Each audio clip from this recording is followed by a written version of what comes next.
na mahikay sa balay, sa kontraktor. Hindi, sa mga kapertahan, islami, may glass, siya nag-ubra sa mga Spanish license of Rado. Siya na nag-ubra ng balay ko sa Anaros.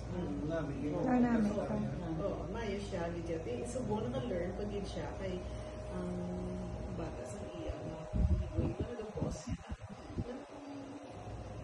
interior designer. So, syempre, naka-eskwela, siya yung naka-eskwela, mo experience.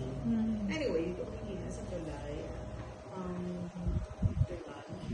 Tapos, yun po, ko siling ko green. Kaya baligya ako na, Ros, hindi ko mabaligya. May, magaling na siling. Ano ko, sa iyo. Ang kisame. Ang kisame. Ang tinugod, gitsyo yan. Guba na yan. Guba na yan, dalaya. Ako, yung mga, sa baba. Sa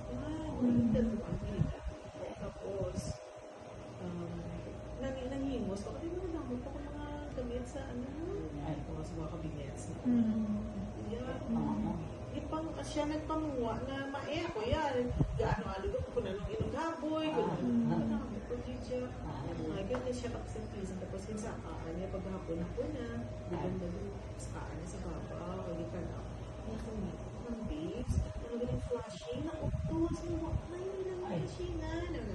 Gabi siya sa mga. Tibuwa sa mga. Minor. Wala na kung magkabay na yun. Kabay niya hindi mag-ulan. Oo. Kaya pagkakod, nagigyan ka sa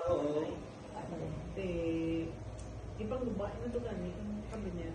Tapos, ano na namin na kabinet? Nagabukid yan. Nagabukid yan. Pagkakari ka site. Ilagyan ng tubig. Tapos, yung mga braces yata. Mga brace niyo wala iligo. Okay. Yung kabinet, wala na iligo. Lagi sa men. Hindi ko na portion. Yan, hindi ng base. Inimihan sila. Sila yung kapag-liwan. Pasyon, hindi balan mo. Lagi niya lahaw na maliwat doon. Isapon.